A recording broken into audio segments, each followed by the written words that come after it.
Girit Baradari.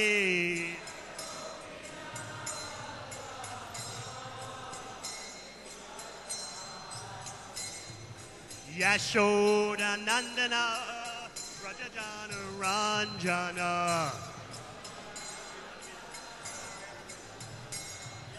Yashoda Nandana Rajajana Ranjana.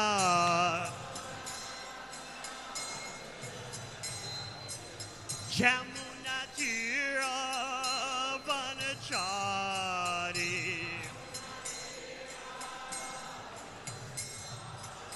Jamuna Tira Vanachari.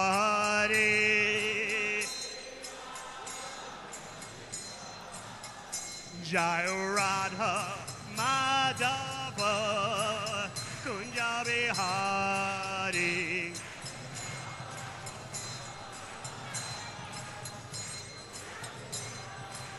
Jai Radha Madhava Kunja Bihari.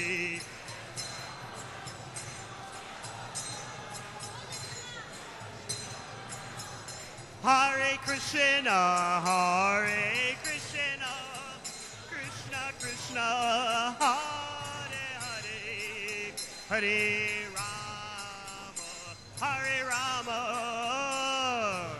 Rama Rama, Hare Hare.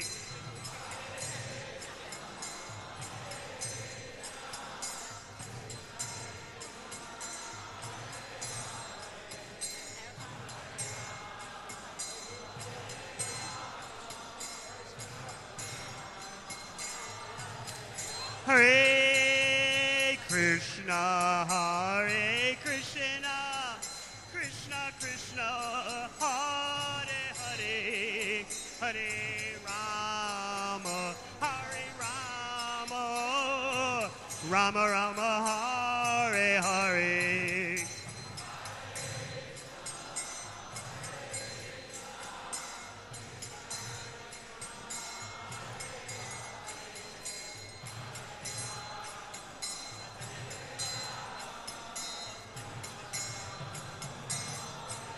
Hare Krishna, Hare Krishna, Krishna Krishna, Hare Hare, Hare Rama, Hare Rama, Rama Rama, Hare Hare.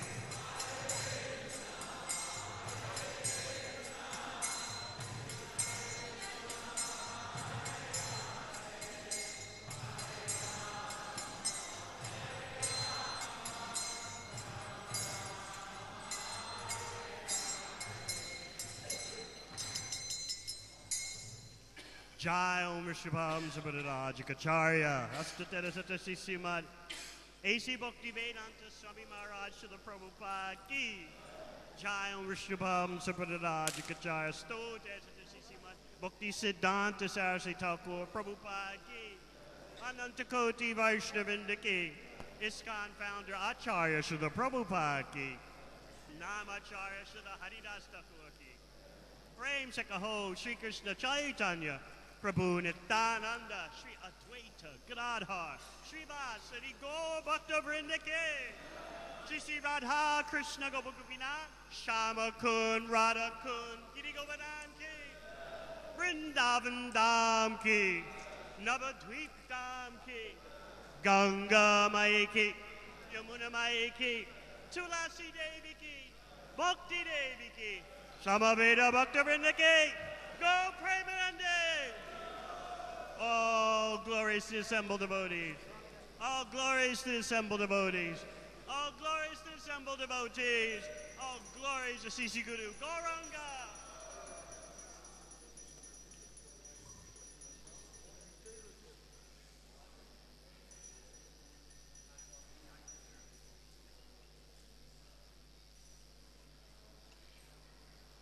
Om Namo Bhagavate Vasudevaya.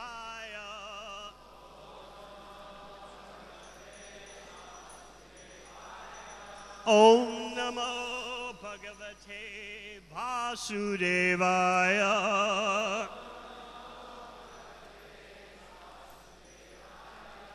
Om Namo Bhagavate Vasudevaya.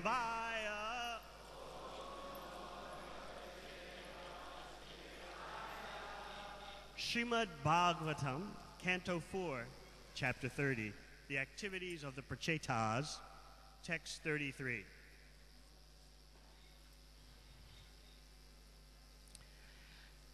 Yavate Mayaya Sprishta Brahmama Iha Karmabhi Tavad Bhavat Prasanganam Sangasyano Bhave Bhave Yavate Mayaya Sprishta Brahmama Iha Karmabhi Tavad Bhavat Prasanganam Sangasyano no Bhave Bhave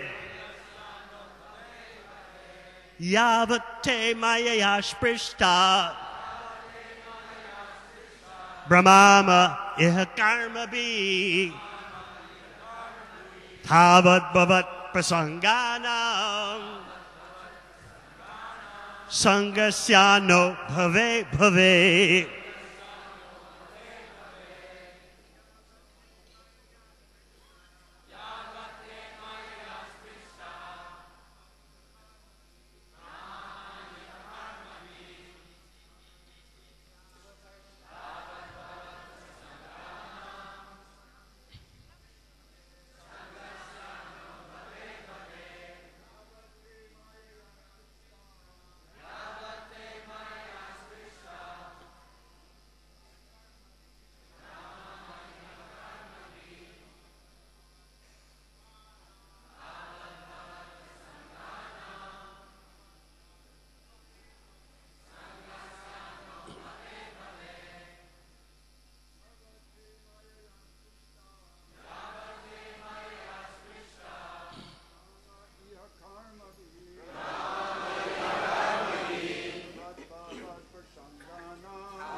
Vaishnavis.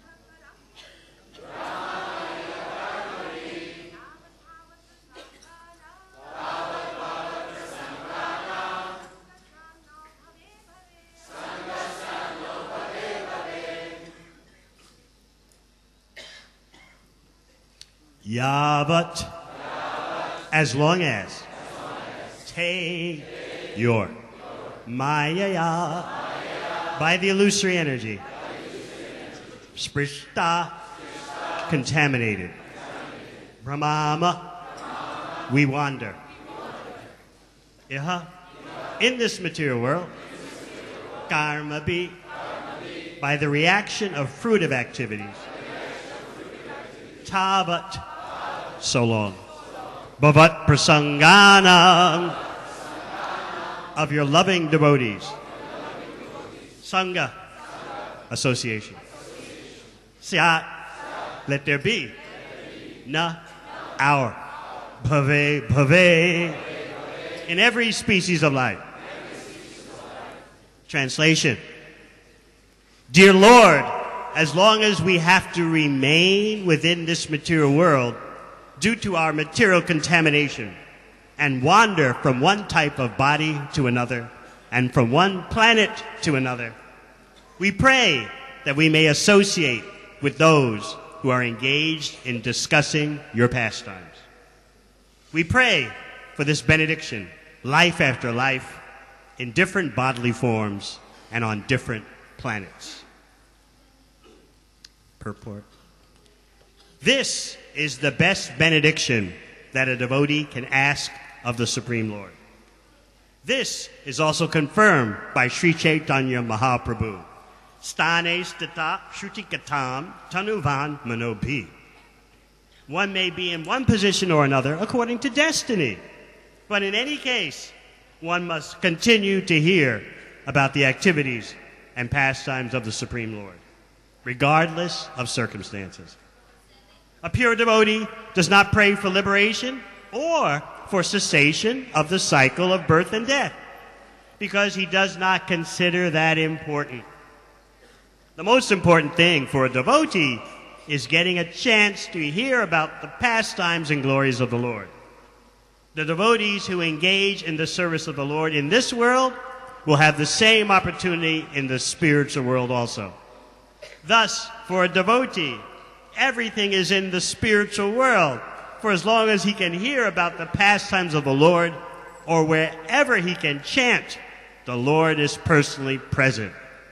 Tatra tishtami narada yatra gayanti mad bhakta. When the pure devotees assemble to chant, hear, and talk about the Supreme Personality of Godhead, the place where they assemble becomes Vaikuntha. For the devotee, there is no need to pray to the Lord for transferal to the Vaikuntha world. A pure devotee can create Vaikuntha or Vrindavan anywhere, simply by chanting the glories of the Lord without offense. The Prachetas pray for an opportunity to hear of the glories of the Lord in every form of life. Bhave, bhave. A living entity transmigrates from one body to another. The devotee is not particularly eager to stop this process. Chaitanya Mahaprabhu prays, Mama Janmani Svare Bhavatad Bhaktir Ahoitiki Twai. My dear Lord, life after life, may I be fixed in your pure devotional service. Out of humility, a devotee considers himself unfit to be transferred to the spiritual world. He always thinks himself contaminated by the modes of material nature. Nor is there any need for a devotee to ask to be freed from the modes of material nature.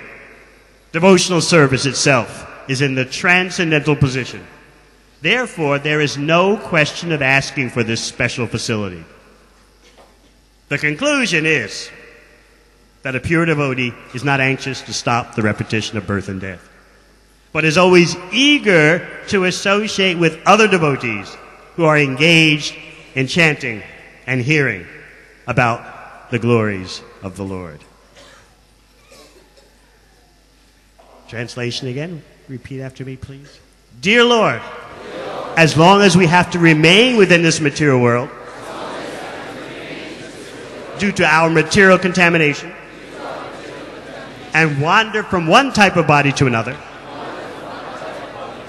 and from one planet to another, we pray that we may associate with those who are engaged in discussing your pastimes. We pray for this benediction, life after life, in different bodily forms and on different planets. Om Agana Chimirandasya Gyananjana Shalakaya Chakshun Militam Yena Tasmai Sri Gurave Namaha. Jai Sri Krishna Chaitanya Prabhu Nityananda Sri Advaita Gadadhar Srivasari Gaura Vrinda. Hare Krishna, Krishna Krishna, Hare Hare, Hare Rama, Rama Rama, Hare Hare. Today I would like to discuss with you a very high subject matter. In fact, the secret of Bhakti mysticism. We've heard in this purport about destination consciousness.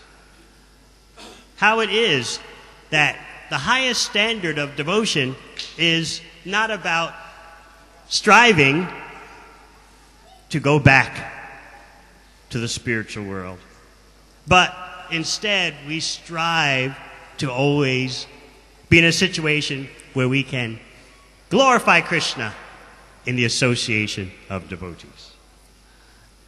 This may seem a little difficult to understand, and it may seem quite beyond us. Wait a minute, aren't we supposed to be aiming for going back to Godhead? Yes, but at the deepest mysticism of Bhakti, going back to Godhead means going back to devotional service and chanting Krishna's glories to the extent that the potency transforms wherever you are into BTG, back to Godhead. This takes a while for us to grasp because we have to deal with our motivations in chanting. Those of you who have read Chaitanya Charitamrita, especially Adi Lila, chapter 7, you can remember Lord Chaitanya explaining to Prakashananda Saraswati why he chants Hare Krishna and what are the effects of chanting Hare Krishna. Krishna mantra japa sada e mantra sa. Mahaprabhu explains that my spiritual master told me chanting Hare Krishna is the essence of all Vedic knowledge. And furthermore, simply by chanting Hare Krishna, you can become free from material existence. Indeed, simply by chanting Hare Krishna, you'll see the lotus feet of the Lord. So, sounds pretty good, doesn't it? Freedom from material existence, seeing the lotus feet of the Lord. This is what we should be striving for. This is our motivation. But what is this? You hear a purport like this, out of this world purport by His Divine Grace Srila Prabhupada. I'm not supposed to worry about being transferred to the spiritual world. And in fact, I'm not even supposed to be anxious to stop the repetition of birth and death. What is this? And out of humility, I should consider myself unfit to be transferred to the spiritual world. We are being presented with the Brijbasi standard of Bhakti, in which everything is 100% for Krishna's pleasure. That means even when we chant Hare Krishna, we are simply aspiring for service to Krishna.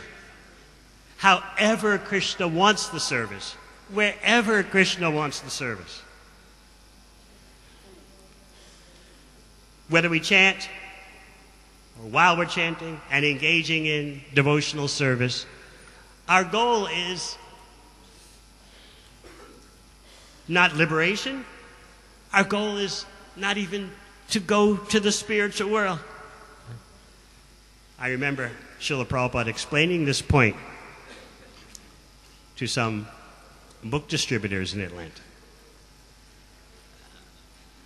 What's the difference between, in the case of this particular service, distributing books to go to the spiritual world and pure execution of that service? In our case, we can take it whatever service we're doing. What is the pure motivation? Astonishingly, Srila Prabhupada explained, just as he's explained in this purport, and just as the previous acharyas have explained, like Bhakti Vinod Thakur and Srila Bhakti Siddhanta Saraswati Thakur, he explained that doing the service, in this case, book distribution, for the sake of going to Krishna is selfish. Selfish? Doing this service for the sake of transferring to the spiritual world is a selfish motivation. What is the standard of true bhakti? That standard is wherever Krishna wants me to do the service. However Krishna wants me to do service, that's what I'll do. If he wants me to go back to God, and I'll go. If he wants me to stay in the material, I'll stay. In any case, my business is the same. Simply engaging in devotional service, no matter what form of life, no matter what planet. So this makes us think very deeply about the immeasurable gift that we're given. The Vrindavan mood, everything for Krishna's pleasure, regardless of how Krishna wants it or when Krishna wants it. We have to be careful about our motivations in chanting Hare Krishna. In that, we should know the depths of the Mahamantra that are available to us. Naturally, in the beginning, we all want freedom from material existence. But as we become more experienced in devotional service, we start to see that there's something beyond wanting freedom from material existence. There's even something beyond my wanting to do a particular service. I'll give you an example of how what seems to be a satisfactory motivation in chanting can actually turn out to be offensive. Srila Prabhupada tells the story from his childhood that there was a great drought in Calcutta, and no one knew what to do materially. They couldn't stop the drought. But one sadhu had the idea, we'll start Harinam Sankirtan, and we'll go from house to house in the city and engage the residents of each house in chanting Harinam Sankirtan. So they came to Srila Prabhupada's house. He said, I remember, because I was just a little boy and I can only see everyone's knees, and they were all dancing in my house. For the purpose of stopping the drought. So then he explained that the drought did stop. So you say, wow, the Harinam Sankirtan worked. But he explained further, this is offensive chanting. This is chanting for the sake of some material benefit. So then we say, well, doesn't the Bhagavatam recommend that? What's the use of so many planning conferences? What's the use of so many world leaders trying to get together for peace? It'll never happen. Simply come together in Harinam Sankirtan. That point is made throughout the first canto of Srimad Bhagavatam. People are crying out for peace. There are hot and cold wars going on all the time. What are we going to do? The solution is coming together and glorifying Krishna. But you see, there's a very subtle difference between the motivation of coming together to glorify Krishna and the motivation of chanting Hare Krishna to accomplish some material purpose. So certainly, we would love to have Harinam Sankirtan where there's some great world conference for peace or economic this or political that. We seize that opportunity, but at the same time, we're not chanting, we're not doing kirtan to achieve a material purpose. And now we hear that we're not even chanting Hare Krishna for the sake of going back to Godhead.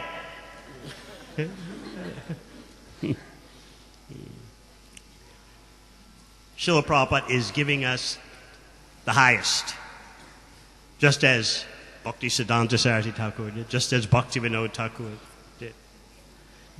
We're being handed the Vrindavan standard for devotional service. Just like, for example, when Uddhava was departing Vrindavan, he had accomplished his purpose. He's so expert, he's sent by Krishna to resolve problems even in Vrindavan. So he's about to leave. And because he's Uddhava, he leaves in such a perfectly expert way. He perceives the various levels of prema in Vrindavan and gives his farewell in that way. He starts with the gopis, the most intense lovers of Krishna. Then he goes to Mother Yashoda, then Nanda Maharaj, and then the cowherd men, the cowherd elders of Vrindavan. Uddhava goes to each cowherd man. He goes to each cowherd man and says, they, Yashoda Mai and Nanda Maharaj, they have given me permission, so I'm now departing. So perfectly devotionally tactful. They have given me permission, so I'm departing now. He goes to each cowherd man and says that. And then he even goes to the cows. The acharyas point out he even goes to the cows and asks permission for departure. The Brijbasis come to him loaded with gifts. First of all, they have paraphernalia used by Krishna or gifts given to Krishna. Jewelry, gold coins, clothes. Krishna's in Mathura, so the Brijbasis are thinking, what can we do with all this paraphernalia? They're feeling intense separation from Krishna. We give this to you, Uddhava, as gifts. And then they brought gifts to give to Krishna. Mother Yashoda sent exquisite milk products with her personal stamp on them.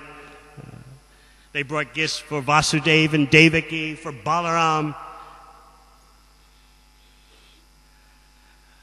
And there were tears in their eyes as they were giving these gifts to Uddhava for him to distribute. And then Nanda Maharaj asks Uddhava, can you please bless us so that with our tongues we're always chanting Krishna's glory. With our minds we're always taking shelter of Krishna's lotus feet. With our body we're always bowing down to Krishna and offering to do menial service. And then he says a very interesting thing. Bless us that wherever we may wander due to the force of karma, we'll always be attached to Krishna. So this wandering is a very important description of our activities in material existence. As we heard in the verse today, dear Lord, as long as we have to remain within this material world, due to our material contamination, and wander from one type of body to another, and from one planet to another. This same wandering was addressed in the wrap-up to the incident where Krishna's father, Nanda Maharaj, was taken by surprise to the watery kingdom of Varuna. We'll start at the point where they're about to leave Varuna's region. Krishna was actually pleased, even though Varuna had kidnapped his father, kidnapped Nanda Maharaj, and brought him there. Krishna was pleased, unlike in the case of Indra, who, when he interfered with Krishna Leela, it was not Krishna's pleasure. But Krishna knew Varuna just wants to see me. He just wants to worship me. It's all right. And he's even worshipped my father. It's all right. So when Krishna and Nanda Maharaj reemerged on the bank of the Jamuna, the cowherd men were there assembled, the elders of the village. And Nanda Maharaj began to explain to them in astonishment. Did you see what let me tell you what I saw. I saw Varuna, the Deva of the oceans, and he's worshiping Krishna, my boy. And not only was Varuna there, there were other Devas there too. They're worshiping Krishna. That's amazing. And the opulence. I couldn't believe the unlimited opulence that I saw. So the cowherd men started thinking, Now, it's been said, they began to discuss, very important conference in Vrindavan. They began to discuss that sometimes we would think that your son, Krishna, is equal to Narayan. Didn't Gargarishi say something like that? Your boy will be equal to Narayan. But actually, from what you've told us, we can now understand he is Narayan. He is the Supreme Personality Godhead. So we've got some questions for him. Now try to understand that they're totally overwhelmed by praying. And this metaphysical speculation and benediction asking is all going on within the ocean of praying. They're purely motivated. Everything for Krishna's pleasure, and whatever they're doing is for Krishna's pleasure. So, this boy he's a Supreme Personality Godhead. What are we going to do about that? We should ask for a benediction. One said, I want liberation. Another said, I want to be a resident of Vaikuntha. So Krishna's watching all this and thinking, they are considering that the opulence of Varuna, even the opulence of the Brahman effulgence, even Vaikuntha is superior to where they're at in Bhoma Vrindavan. This is quite interesting. Krishna began to think to himself, Janturvai loka etasmin avidya kama karma bhi. Isn't it interesting that living entities wander here and there in various superior and inferior forms? That means superior as demigods, inferior human beings, animals. Isn't it so interesting how they wander from body to body based on avidya, ignorance, kama, desire, and karma bhi, karmic activities. Isn't this so interesting? They don't know what their destination is. They just wander. So this is Krishna doing double talk. He's, as you may know, he's speaking about the wanderings of conditioned souls, and he's speaking about his own eternal associates who are bewildered by Yogamaya. So much so that they don't understand that Vrindavan is the peak of existence. Because they're caught up in the human-like pastimes of Krishna, and they're absorbed in their role as human beings, although they're the eternal associates of Krishna. So Krishna is watching all this. Isn't this interesting? Then again, we can take the verse, as the acharyas point out, to apply to conditioned souls who are certainly motivated by avidya, ignorance, kama, material desire, and karma bhi, driven by the reaction to fruitive activities. They have no idea what their destination will be. They don't even have any idea what's going on in the circumstances of their present birth. Just like you can see the whole world today is in the grip of the threat from nuclear warfare and climate change. But who can do anything about it? You have leaders of nations antagonizing one another. My nuclear button is bigger than your nuclear button. Or we've got missiles that can reach every city in your country. Or by having nuclear weapons, our nation has more self-respect. All this is going on, and what can human beings today do about it? They talk. Climate change, nuclear, the threat of nuclear annihilation. No one can do anything about it. One very prominent Western social psychologist has coined the term psychic numbing. People are numbed, or you could say dumbed down, so much so that they can't even respond to threats that are so obvious. So this is what happens as they wander from body to body. They can't even cope with the circumstances, the present circumstances of their birth. What to speak of what the next life will be. I sometimes tell the story. I was visiting my family. They're based in Michigan, though originally from New York. And as a sannyasi, I do my 48-hour visit every year.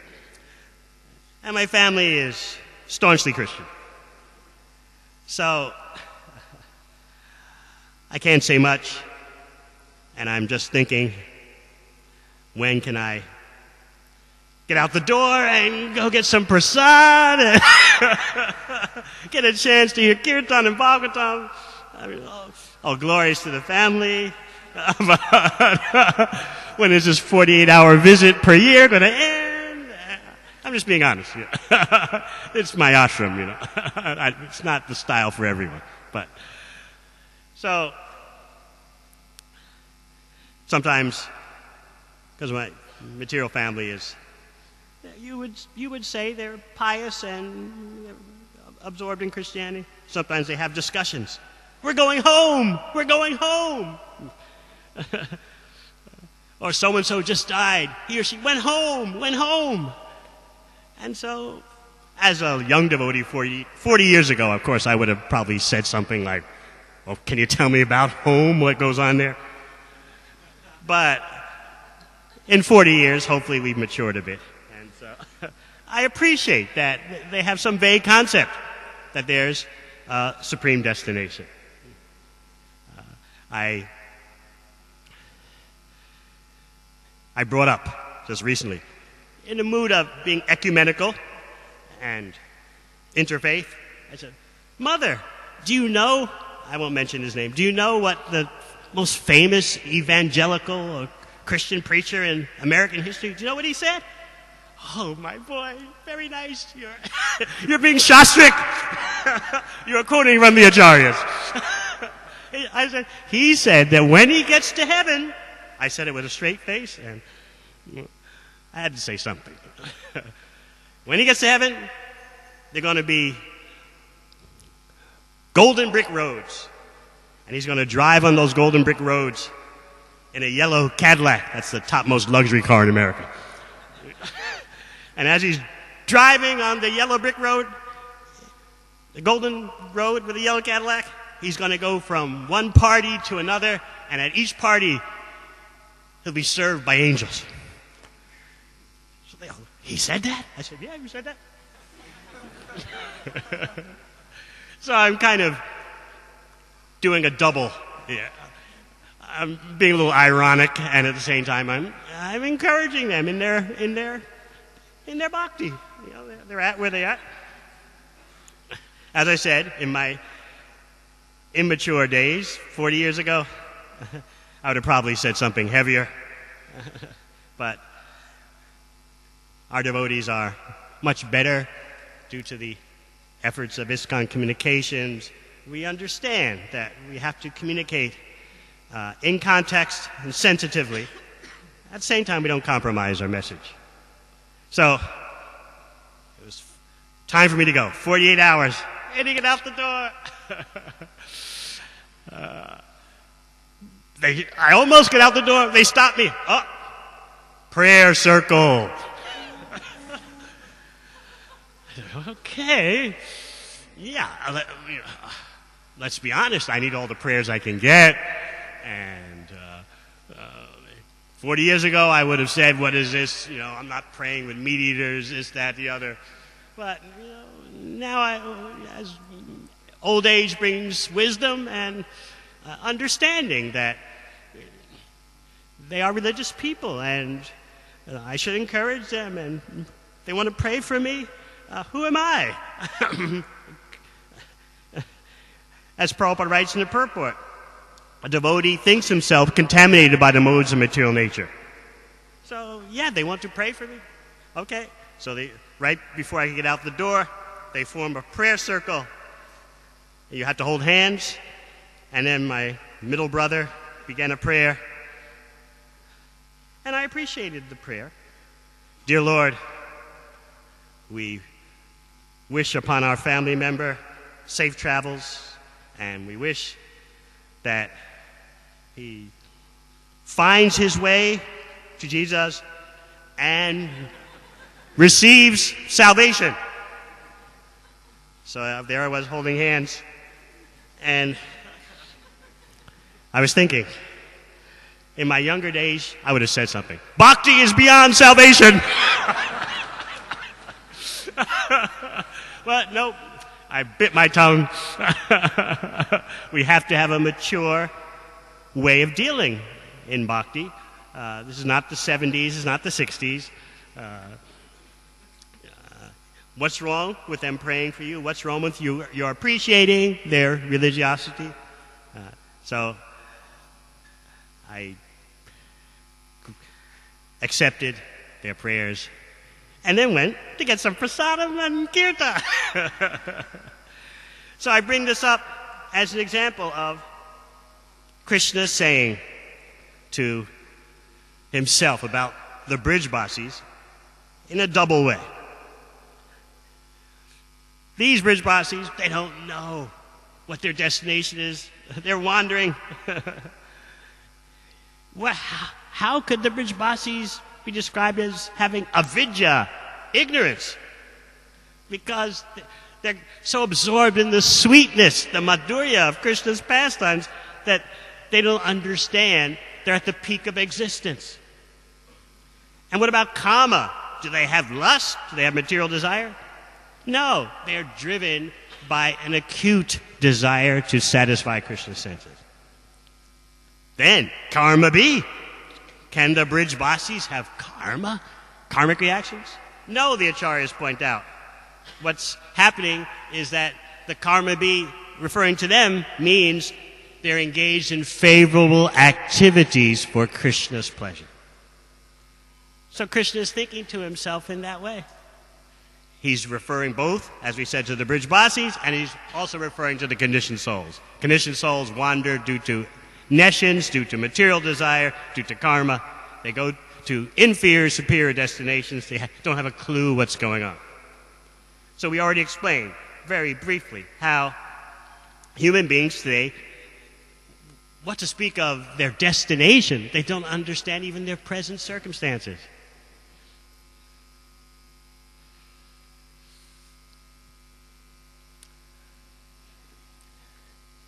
The cowherd men had made their request.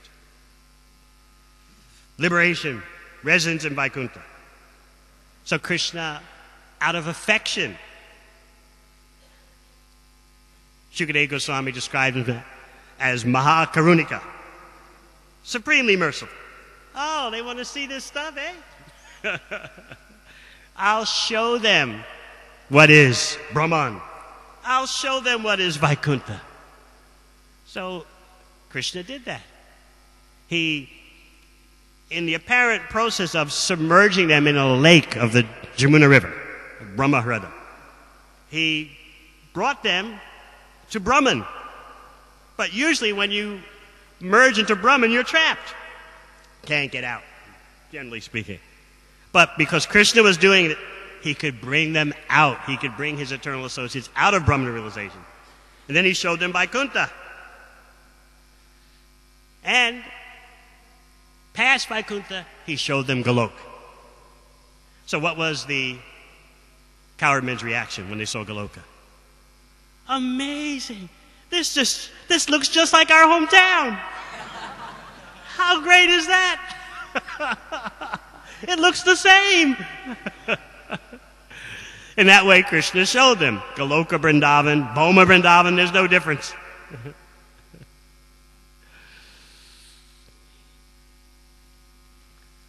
We're speaking about chanting with the motivation to go back to Godhead or something else. It's astonishing for us that we don't chant Hare Krishna if we're aiming for the depth of bhakti. We don't chant Hare Krishna for going to Vaikuntha or even Goloka Vrindavan.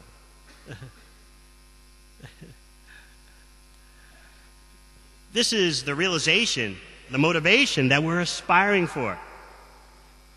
This is where we're aiming.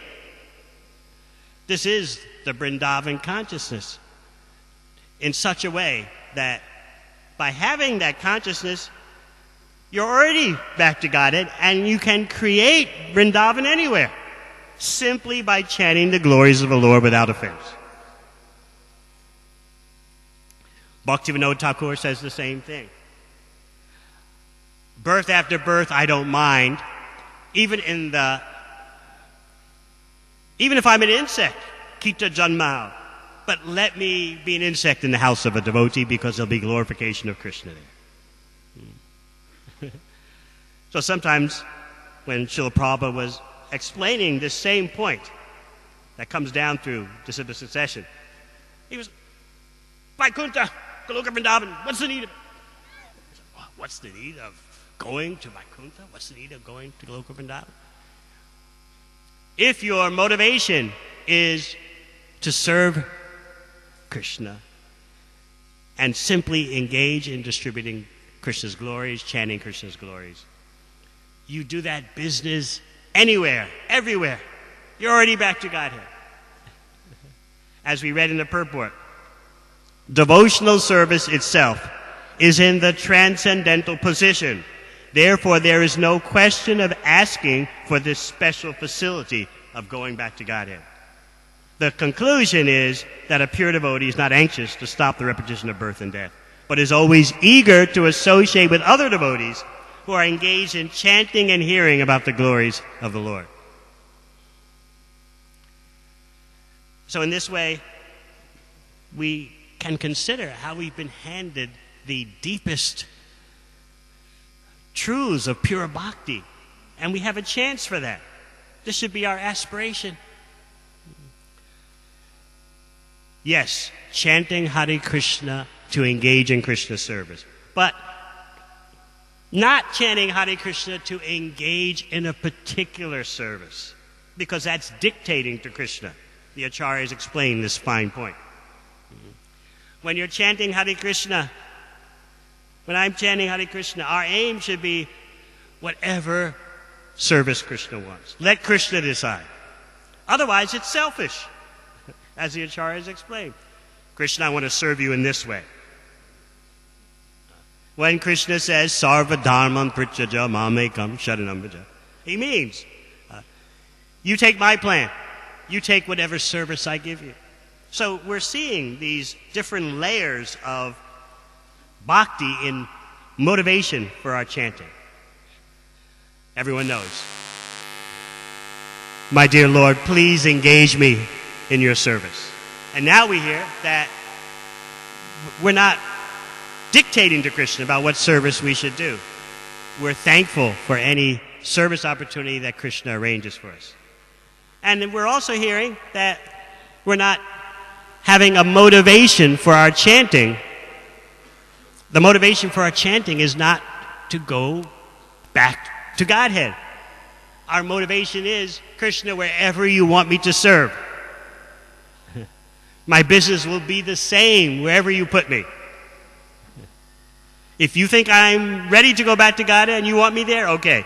Otherwise, Mama Janmani Ishvare Bhavatad Bhakti Ahoitiki Tve. This is Mahaprabhu giving the party line. Birth after birth, I don't mind as long as I have service. So this is the motivation that our acharyas are passing down to us. As Narottam Das Thakur says, Tandarat Chana Sevi Bhakta Sanivas Janame Janame Hoy E Abhila. Birth after birth, it's all right. Just let me be in the association of devotees who are glorifying Krishna, chanting Hare Krishna, singing and distributing Krishna's glories. That is my motivation. So this is what we're aspiring for. And this kind of motivation will solve all our personal problems. And when our personal problems are solved, we can solve the world's problems. But we're not chanting Hare Krishna directly to solve the world's problems. We are chanting Hare Krishna directly to please Krishna's senses, to serve Krishna whatever way Krishna wants. So I thank you for your kind attention. Any questions, comments from our... Yes.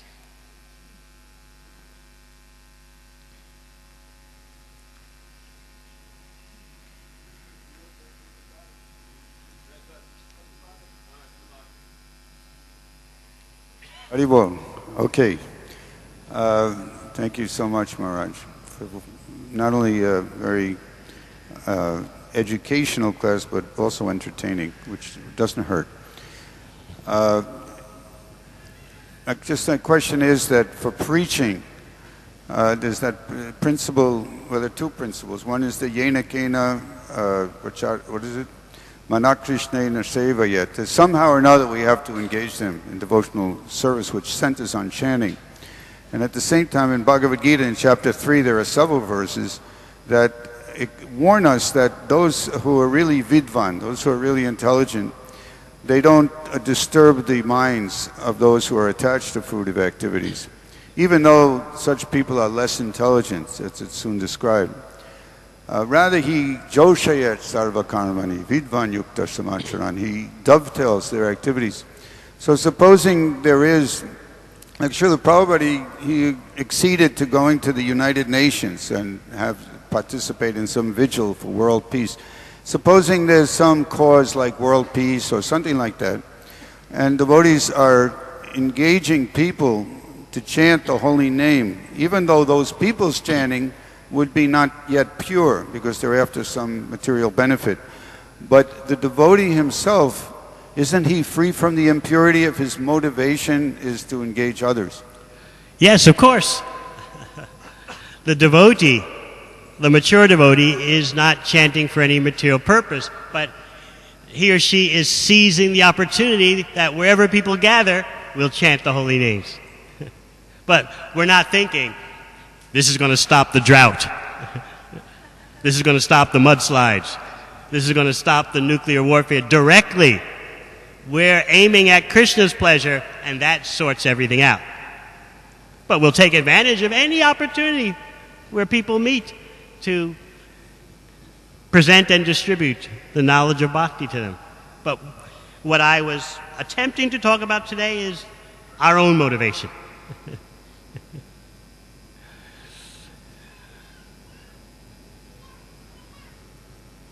Yes. Hare Krishna. I'm just thinking when we read in Krishna book, when Krishna was leaving from Vrindavan to Mathura, and all the gopis were stopping the path of Krishna, and they were not letting Krishna go to Mathura. So perhaps they were not thinking in a way that, okay, Krishna wants to go to Mathura, so let us be satisfied and do whatever Krishna say. But they wanted to associate with Krishna. So how do we understand that? But that's also for Krishna's pleasure.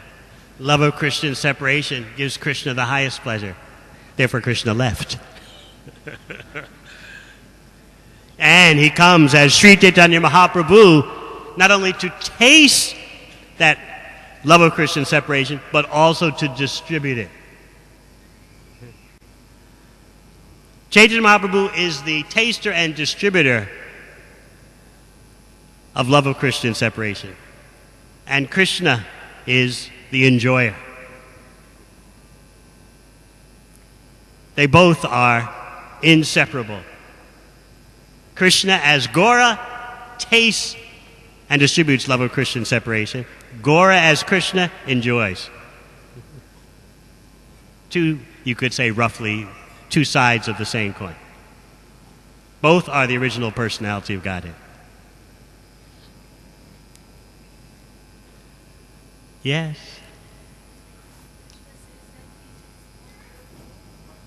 She's asking that Krishna says a preacher is most dear to him.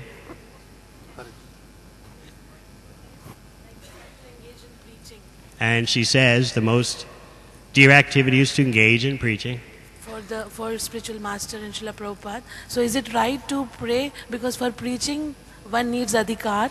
And is it right to pray to Krishna so that we can also be an instrument in the service of Srila Prabhupada mission? Or we should pray that whatever service Krishna wants from us, we should engage? What does Krishna say as Sri Chaitanya Mahaprabhu? As Krishna, he says, Sarva Dharman Prityajya, abandon all varieties of what you think is Dharma and just do what I say. That same Krishna comes as Chaitanya Mahaprabhu and he gives the same order, but it sounds different. It says, Yadi Daku, Tade Koho, Krishna Upadesh, Ama agya guru hoye tani desh. Wherever you go, whomever you meet, teach the science of Krishna. That is surrender to Krishna.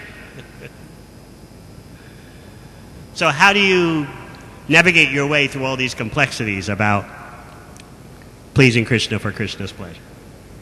We take the desire of the spiritual master.